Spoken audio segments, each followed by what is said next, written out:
ഈ മരം എഗ് ഫ്രൂട്ടാണ്.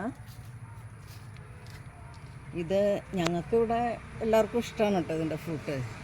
അപ്പം ചിലർക്ക് ഇതിൻ്റെ ടേസ്റ്റ് അത്ര ഇഷ്ടപ്പെടില്ല എന്നൊക്കെ പറഞ്ഞിട്ടുണ്ട്. പക്ഷെ നല്ല ഗുണമുള്ളതാണെന്നാണ് പറയണേ. ഈ ഫ്രൂട്ട് ഇവിടെ എല്ലാ സീസണിലും തന്നെ ഉണ്ടാവുന്നുണ്ട്. അപ്പം നിങ്ങൾക്ക് നോക്കിയാൽ കാണാം, ചെറിയ ചെറിയ കായ്കളുണ്ട്, പിന്നെ വലിയ കായ്കളുണ്ട്, പൂക്കളുണ്ട്.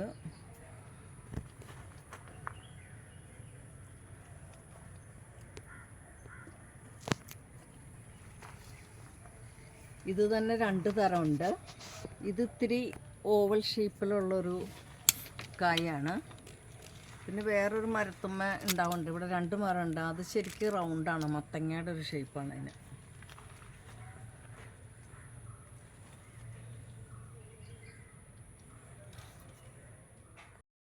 ഇരുട്ടി തുടങ്ങി, അതുകൊണ്ട് ക്ലിയർ ആണോന്നറിയില്ല.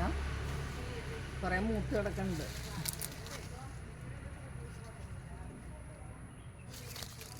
ഇത് ഈ ഫ്രൂട്ട് എല്ലാ സീസണിലും തന്നെ ഇവിടെ ഉണ്ടാവുന്നുണ്ട് കേട്ടോ. അപ്പം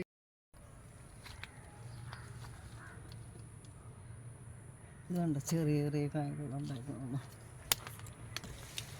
കൊച്ചു കൊച്ചു കായ്കളുണ്ട്.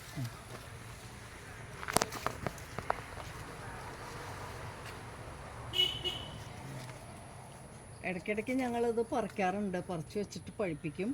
പഴുത്ത് കഴിഞ്ഞാൽ പക്ഷേ അതിന് അധികം സ്റ്റോർ ലൈഫില്ല, അത് പെട്ടെന്ന് ചീഞ്ഞു പോവും. അപ്പോൾ ഫ്രിഡ്ജിൽ വെക്കേണ്ടതായിട്ട് വരും.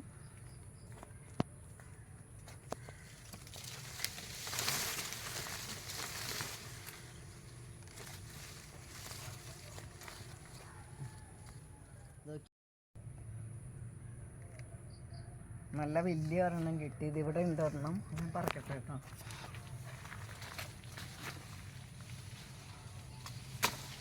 ഈ മരം ഇങ്ങനെ താണ് കിടക്കണ കാരണം നല്ല സുഖമാണ് കേട്ടോ. കായൊക്കെ പറിക്കാനായിട്ട് തോട്ടിയൊന്നും വേണ്ട. തോട്ടി ഉഴുന്ന് വാസി കിടക്കണ്ടില്ല. ഇതും മറ്റൊരു തരം എഗ് ഫ്രൂട്ടാണ് കേട്ടോ.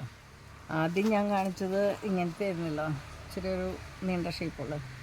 അപ്പോൾ ഇത് നല്ല മത്തങ്ങയുടെ ഷേപ്പാണ് കേട്ടോ, തക്കാളിയുടെ ഷേപ്പ് എന്നും പറയാം. ഇത് നല്ല വലുതാവും, നല്ല ഫ്രൂട്ടാണ്. പക്ഷെ ഇത് കുറേ പൊങ്ങിപ്പോയേക്കണ കാരണേ മുകളിൽ നിന്നുള്ളതൊക്കെ താഴെ വീണ് പൊട്ടിപ്പോവും. മറ്റേ റൗണ്ട് ഷേപ്പിലുള്ള ഫ്രൂട്ട് ഉണ്ടാവണ മരം കുറച്ച് പൊക്കത്തിലാണ്, അതുകൊണ്ട് ഞങ്ങൾക്ക് പറിക്കാൻ പറ്റാറില്ല.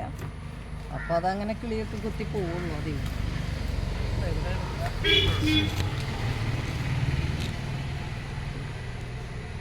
അതില്ലേ, കുറച്ച് കുറച്ച് ഓക്കെ.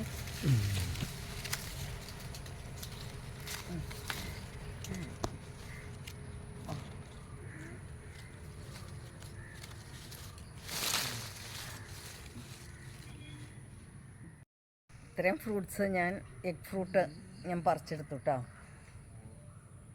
ചിലതൊക്കെ നല്ല വലുപ്പമുണ്ട്. ഇപ്പോൾ ബുഷ് ഓറഞ്ച്, പിന്നെ എഗ് ഫ്രൂട്ട് കിട്ടി. ഇത് ഞാവലാണ്, തൈ നട്ടിട്ടേ ഉള്ളൂ, കാച്ചിട്ടില്ല.